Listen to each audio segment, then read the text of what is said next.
Theorem discuss कर रहे थे। मैक्सिमम और minimum normal stress is equal to maximum और मिनिमम प्रिंसिपल स्ट्रेस। तो वर्डिंग जो है इन चैप्टर्स में आर वेरी वेरी इंपॉर्टेंट कि कहाँ स्ट्रेस वेक्टर बोल रहे हो, प्रिंसिपल स्ट्रेस, प्रिंसिपल डायरेक्शन, सभी जो हैं वो डिफरेंट है। यूनिट नॉर्मल वेक्टर कैसे कंसीडर कर रहे हो, किस तरह से वैल्यूज ले रहे हो, किसके कंपोनेंट को किस तरह से रीड करोगे, ये जो है वो बहुत इम्पोर्टेंट है। तो ये जितना वीडियोस के अकॉर्डिंग साथ साथ देखते हुए, इनको लर्न करते हुए, लिख कर प्रैक्टिस करते हुए डायग्राम को, डेरिवेशंस को, जहाँ पर थ्योरेटिकल पार्ट आ रहा है, मेन थ्योरेटिकल पार्ट इजी है बट उसको यदि समझ के कर रहे हो तब वो ईजी है। अदरवाइज फिर प्रिंसिपल स्ट्रेस को प्रिंसिपल वेक्टर लिखोगे, सब में कन्फ्यूजन होते हुए वर्ड्स को जो है वो मिक्स करोगे एक दूसरे में। तो इन चीज़ों को जितना बार बार लिख लिख कर प्रैक्टिस करो तो अपने आप से क्लियर हो जाएंगे। फिर ये प्रैक्टिस तो आप लोगों को करना पड़ेगा। बाकी एक्सप्लेनेशन में बहुत अच्छे से आप लोगों को एक्सप्लेन कर दिया, इससे ज़्यादा अच्छा तो और मैं नहीं मानती कि एक्सप्लेनेशन जो है कोई दे देगा। तो ये डिस्कस कर रहे थे, इसमें ये वैल्यू आ गई थी अपनी, यहाँ कंडीशन ले रहे थे कि let us take the condition sigma 1 is greater than sigma 2 is greater than sigma 3।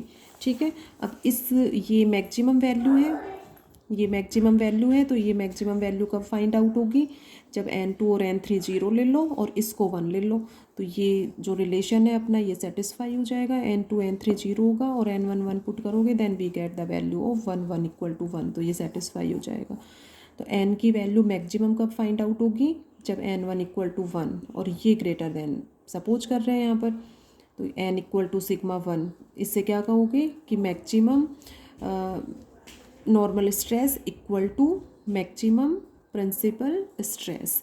और मिनिमम वैल्यू के लिए ये सबसे छोटी वैल्यू है, ये सबसे छोटी वैल्यू है, तो ये इसके लिए क्या लेना पड़ेगा, n1 और n2 तो 0 ले लो और n3 को 1 ले लो।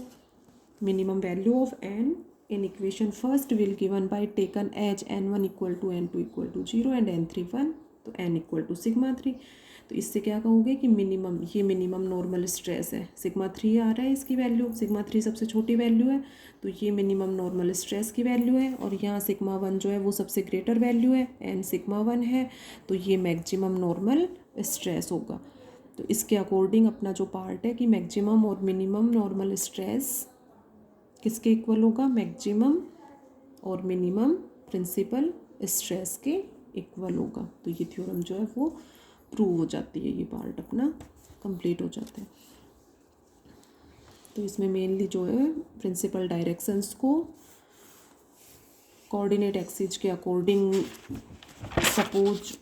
सपोज के इसमें गिवन है कि principal directions are taken as coordinate axis. तो इस केस में सिग्मा 1 1, सिग्मा 2 2 एंड सिग्मा 3 3, ये तीनों वैल्यूज़ तो सिग्मा 1 सिग्मा 2 सिग्मा 3 होंगी। बाकी सभी जो कंपोनेंट हैं वो सभी 0 होंगे। Component of stress tensor are denoted by 0, इन तीन को छोड़ के। और ये रिलेशन दोनों अपने sigma equal to sigma J I N J और sigma N equal to sigma I N I, ये रिलेशन लेते हुए इस थ्योरम को इजीली प्रूव कर सकते हो। नेक्स्ट एक इम्पोर्टेंट डेफिनेशन है स्ट्रेस डेविएटर टेंसर। बेटू कर लो, आप कर लो। Stress deviator tension important derivation नहीं सॉरी डेफिनेशन जो है वो इम्पोर्टेंट है शॉर्ट क्वेश्चंस के लिए। स्ट्रेस डेविएटर टेंसर, इसको सिग्मा आई जे कैप से रिप्रेजेंट करोगे, ठीक है, are denoted by sigma I J cap and it is define as sigma I J. तो क्या होता है, कंपोनेंट ऑफ स्ट्रेस टेंसर, ठीक है, और सिग्मा आई जे कैप की जहाँ बात होगी वहाँ स्ट्रेस डेविएटर टेंसर। इसको डिफाइन करेंगे, sigma I J cap equal to ये होता है अपना sigma I j minus 1/3 del i j sigma के देखो sigma I J cap equal to sigma I j -1/3 del i j sigma के। तो ये तो डेफिनेशन है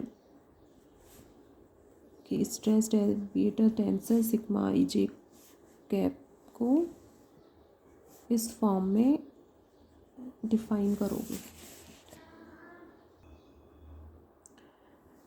देखो ये डिफाइन कर दिया, sigma I J cap equal to sigma I j -1/3 del i j sigma के। अब नेक्स्ट ये यहाँ पर शो करेंगे कि स्ट्रेस डेविएटर टेंसर आर या स्ट्रेस, यहाँ पर एज भी सफिशियंट है, ये एज ले भी। Stress deviator tensor is a pure shear stress, एक ही बात हो रही है, ठीक है, कि स्ट्रेस डेविएटर टेंसर जो है वो प्योर शियर स्ट्रेस है। देखो सबसे फर्स्ट बॉडी सरफेस और सरफेस फोर्स को डिफाइन किया था, वहाँ आप लोगों को बताया था कैपिटल एन और कैपिटल एस, नॉर्मल स्ट्रेस और शियर स्ट्रेस, ये दोनों पॉइंट्स जो हैं वहाँ डिफाइन किए थे। Sigma I equal to sigma I into sigma या sigma square equal to N square plus S square, result जो है वो शो किया था। कैपिटल एन और कैपिटल एस क्या थे, component of sigma i in the direction of unit normal vector. ये देखो इस तरह से ये बताया था, कैपिटल एन और कैपिटल एस, ध्यान आ रहा है कुछ, ये नॉर्मल स्ट्रेस और shear stress, component of sigma i is in the direction of n i are called normal stress, capital N sigma I N i, and component of sigma I in the direction of surface are called shear stress, define किया था ये देखो shear stress and it is denoted by capital S। यहाँ से result आया था sigma square equal to N square plus S square. इसका means यही है कि जो स्ट्रेस फैक्टर है उसको 2 पार्ट्स में डिवाइड कर सकते हैं, 2 पार्ट्स में उसको रिजॉल्व कर सकते हैं, डिकम्पोज कर सकते हैं स्ट्रेस वेक्टर को, एक तो नॉर्मल कंपोनेंट और एक शियर स्ट्रेस, ठीक है। तो यहाँ पर यही बात हो रही है कि stress tensor may be decomposed into 2 parts, one is normal stress and second is shearing stress, ठीक है। अब इसको 2 पार्ट्स में डिकम्पोज कर सकते हैं, एक तो नॉर्मल डायरेक्शन में और एक शियरिंग स्ट्रेस, ये दोनों पार्ट्स हैं। अब इसमें तो क्या करते हो कि sigma 1 equal to sigma 1, sigma 2 equal to sigma 2 and sigma 3 equal to sigma 3, ये वैल्यूज लेते हो इसकी कंपोनेंट ऑफ स्ट्रेस टेंसर के वाई आई एक्सिस के अकॉर्डिंग, बाकी सभी 0 लेते हो।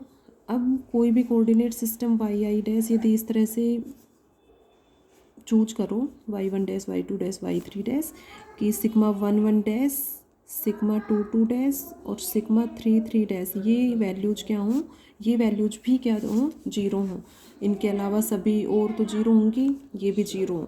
तो इसके अकॉर्डिंग क्या कहोगे कि जो स्ट्रेस का जो स्टेट है वो प्योर शियर होगा। इन केसेज में जो स्टेट है स्ट्रेस का वो नॉर्मल स्ट्रेस होगा। तो ये नॉर्मल स्ट्रेस के लिए कंडीशंस हैं, और ये इस तरह से यदि एक्सिस लेते हो तो सिग्मा 1 डैश इक्वल टू 0, ये तीनों 0 हैं, उस केस में क्या कहोगे कि state of stress are pure shear. तो इसके अकॉर्डिंग कंडीशन जो है वो क्या बन जाती है, sigma i dash equal to 0। तो ये जो कंडीशन है necessary and sufficient condition for pure shear is sigma i dash equal to 0, sigma i dash और सिग्मा आई कैप, ये तो ये जो कंडीशन है ये अपनी यहीं से आती है कि we choose coordinate system such that all the values are 0। तो sigma i dash equal to 0 या sigma i cap equal to 0 prove कर दोगे तो स्ट्रेस डेविएटर टेंसर जो है वो किस कंडीशन को सेटिस्फाई करेगा, प्योर शियर स्ट्रेस। या ये कंडीशन सेटिस्फाई होने के बाद में ये stress deviator tensor sigma I J cap is a pure shear stress. तो प्योर शियर स्ट्रेस जो है इसकी एक तो कंडीशन क्लियर होनी चाहिए, और ये किस तरह से लिए इसके लिए वही इसके दोनों डायरेक्शन में कंपोनेंट जो है वो नॉर्मल स्ट्रेस और शियर स्ट्रेस को रिप्रेजेंट करेंगे। अब ये प्रूव कर सकते हो इजीली कि सिग्मा आई आई कैप की वैल्यू 0 होगी। सिग्मा आई आई कैप मीन्स इस जे को आई से रिप्लेस करना पड़ेगा, तब फाइंड आउट होगी सिग्मा आई आई कैप। तो जे को आई से रिप्लेस कर दो और इसको सॉल्व कर दो। जे इक्वल टू आई से चेंज कर दिया, ये सिग्मा आई आई आई आई आई है -1/3 डेल आई आई है, तो ये del 1 plus del 2 plus del 3 value हो जाएगी, और ये सिग्मा के 3 कैंसिल हो गया, और ये सिग्मा आई आई माइनस के को आई से रिप्लेस कर दो, then this term equal to 0। तो sigma I I cap equal to 0। तो इससे क्या प्रूव हो गया कि stress deviator tensor is pure shear stress. ये प्योर शियर स्ट्रेस है, मीन्स इसका एस की डायरेक्शन में कंपोनेंट होगा ओनली। ये normal capital N sigma I का एन की डायरेक्शन में जो कंपोनेंट है वो यहाँ पर डिफाइन नहीं होगा। It does not contain normal stress component because sigma I I cap equal to 0।